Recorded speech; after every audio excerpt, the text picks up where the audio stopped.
Hey, hey. Tobago updates. Na, na, na, na, na.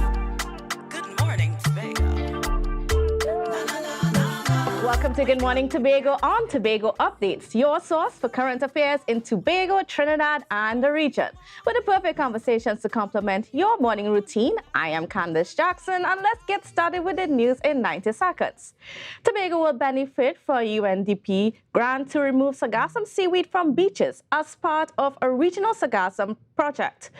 According to Chief Secretary Fali Augustine, Tobago is expected to be inundated with more seaweed than in previous years, and all assistance is appreciated. The project is being conducted in conjunction with the Japanese Embassy.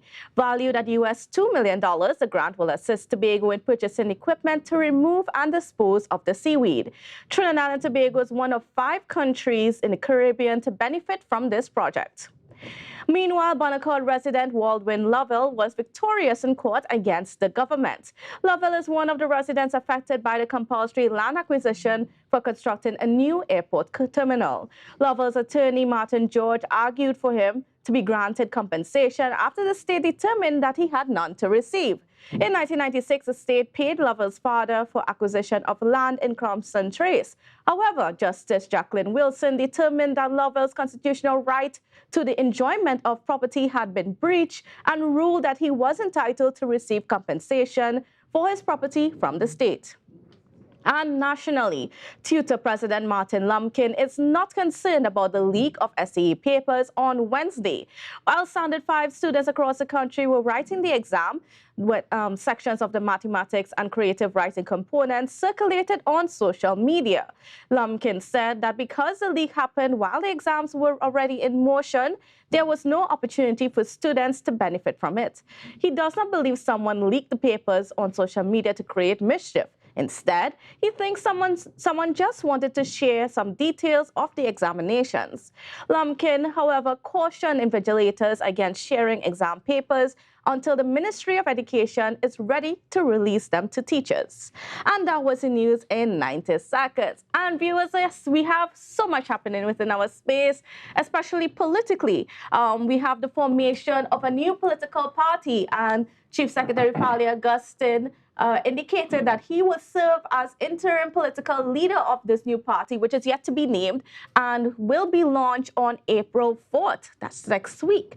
So to give us a little perspective is Mr. Max James, a former assemblyman in the Tobago House of Assembly. Good morning and welcome to you, sir. How are you doing? I'm good. I'm in my Tobago dialect. Me did it. So I'm here. I'm trying to teach you to speak the Tobagonian dialect. It does not sound good coming from me. So I'll forgive since you. I was a child, trying, but yeah, we'll leave that for now. Anyways, so there's a lot of talk within the space about the formation of this new party. Some people say that, it should not be happening now. Some people say, well, it is inevitable. No time is a good time. What are your opinions on the timing of the formation of a new political party? Well, when I come to your show, I like to give a little bit of political philosophy. But good morning to the viewers, and thanks for having me. In this case, I want to look at what the old French political philosopher said, Jacques Rousseau. And he said, he principally explores 2 routes in achieving and protecting freedom.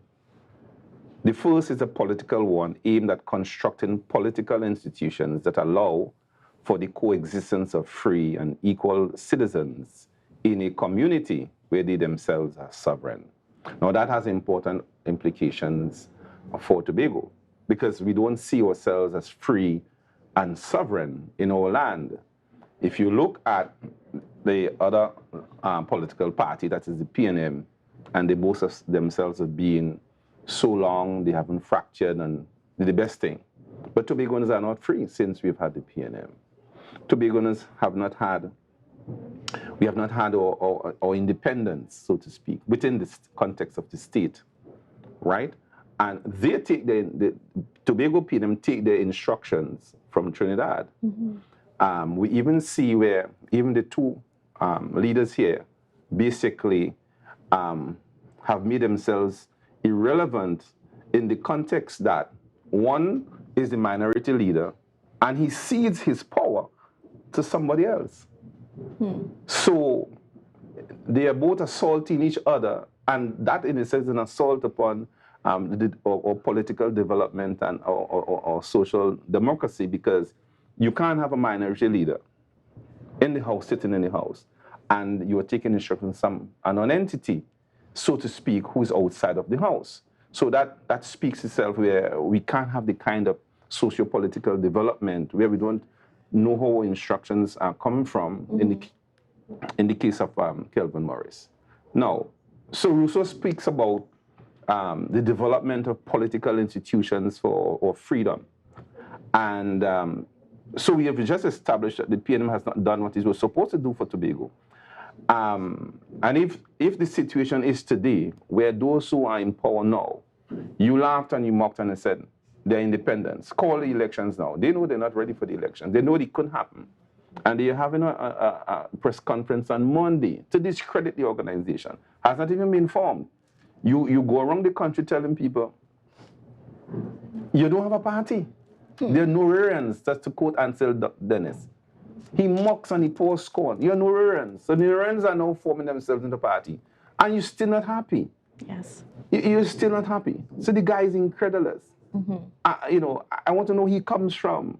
What is his understanding of political power and political institutions to guide our social democratic development? Now, do you think that it is too early for this to happen? Because I mean, in all fairness, Mr. Augustine and they did say that yes, they would have to form a new political party at some point, leading up to the next elections, because that's just how our political system operates. But do you think that they tried too soon, or should they have waited till a little later? In my own view, I thought it should have been sooner. That's my own personal view. Maybe upon reflection, and maybe they didn't want the public to say, you do this thing too soon. You might have been planning for this thing all along. They took them took enough time, I suspect, to get perhaps their constitution in place and all of that. And you could argue and say, well, is the public should have had another input in the constitution? And you could, when you look at things, you could say anything you want. But the fact is that it is going to be launched. And I think that they have gone through the mill and the process of how this I mean, when the people in the society looked at them and said, these are the things you should do, these are the things you should not do.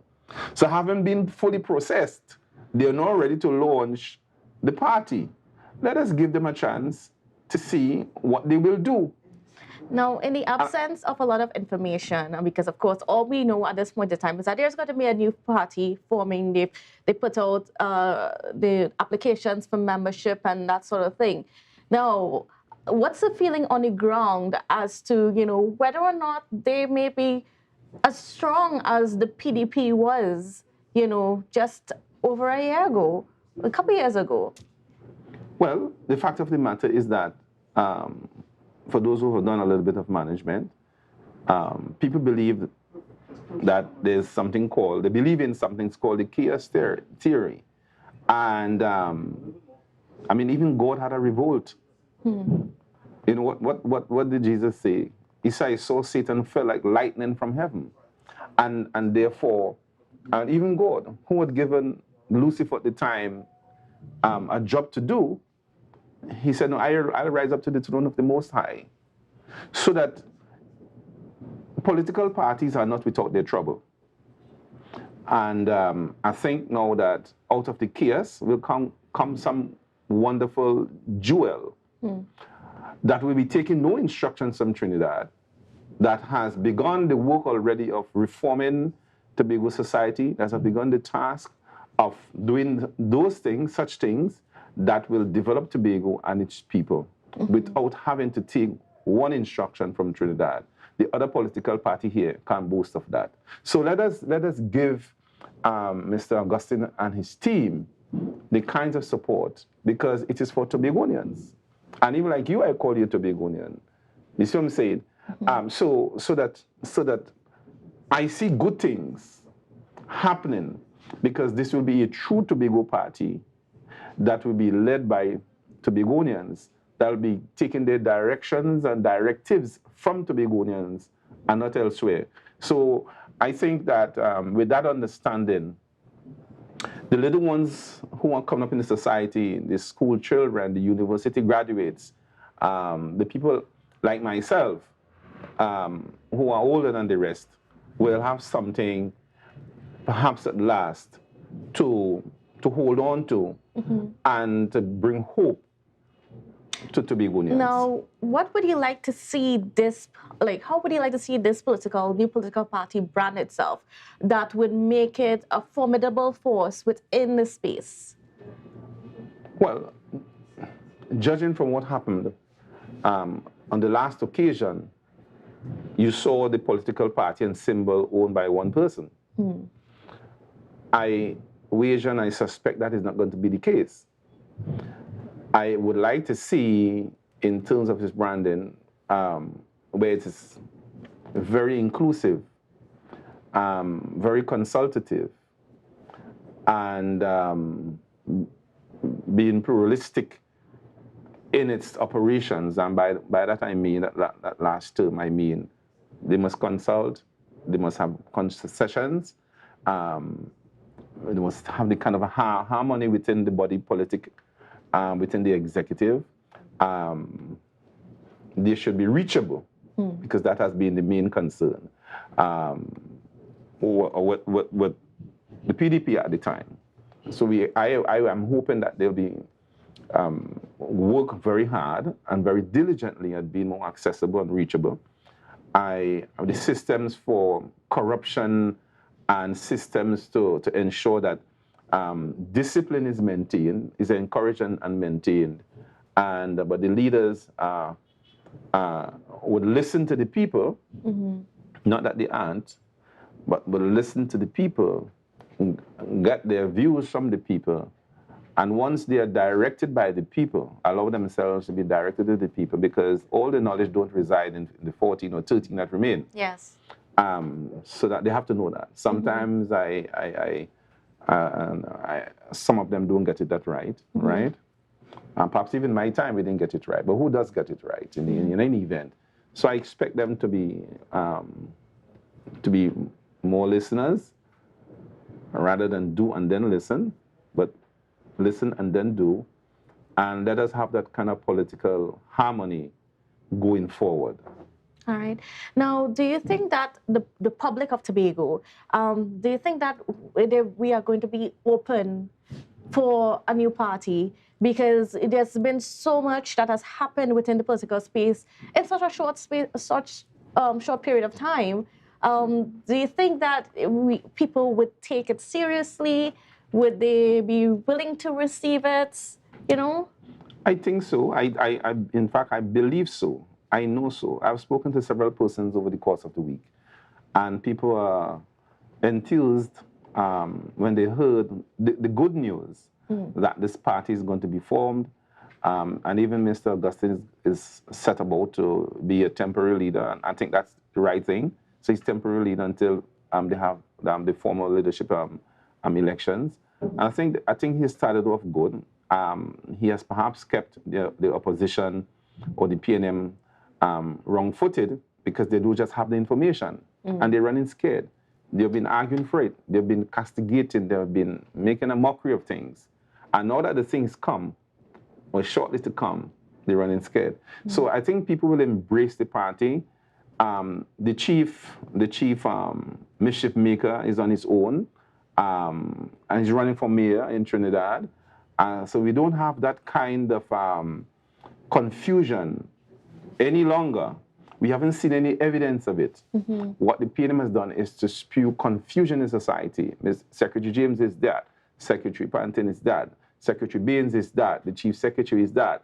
And that's because they are longing and thirsting to go back to the trough, to steal and to plunder. That's what they're longing to go, and to protect their supporters and their investors and their contractors who've been stealing the public purse from the public purse. That's what they're longing for. So they don't want to see this work. And in terms of our political freedoms and social freedoms and development here in Tobago, they want to go back under the arms of the PNM in Trinidad. They want to go back there to take instructions, and we just won't have it. Tobago must be a free society. We must be sovereign here. All right, that's the dream of Anna Robinson and Winston Murray and APT James, my great uncle. That's what we want in Tobago, to be free to develop Tobago as we see fit. Under APNM, it has not happened. Since independence, even just before that, it has not happened. And we want to see this happen. Clearly, and the evidence has shown, this is the only vehicle that can carry Tobago to the freedoms and independence that we deserve over the years, because Trinidad will continue to plunder our oil. They'll continue to plunder our people have to leave and go there to live and to work, and people are educated for export to Trinidad and elsewhere. We want our people to stay and develop institutions and systems, democratic institutions in Tobago, where people can get employment at very high levels. So Tobago needs to be developed. So I'm welcome also Secretary James's plan for the development of Scarborough and environment, in fact, the whole of Tobago. And you've seen these wonderful initiatives, and they are running so scared. All right, great. I want to thank you this morning for your perspective on what's been going on. We're certainly looking forward. We have very little information as to what this new political party is going to look like. So gonna stay tuned, because Monday is coming, and I guess all will be revealed, and then we can have some deeper conversations as this new political party develops, and we'll see where Chief Secretary Fally Augustine takes this new, we'll see where this goes. Interesting times ahead. All right, viewers, we got a lot more coming up for you on the program, so please don't go anywhere. We'll be back right after this break. It's a brand new morning, rise up to a brand new dawning as the passion starter.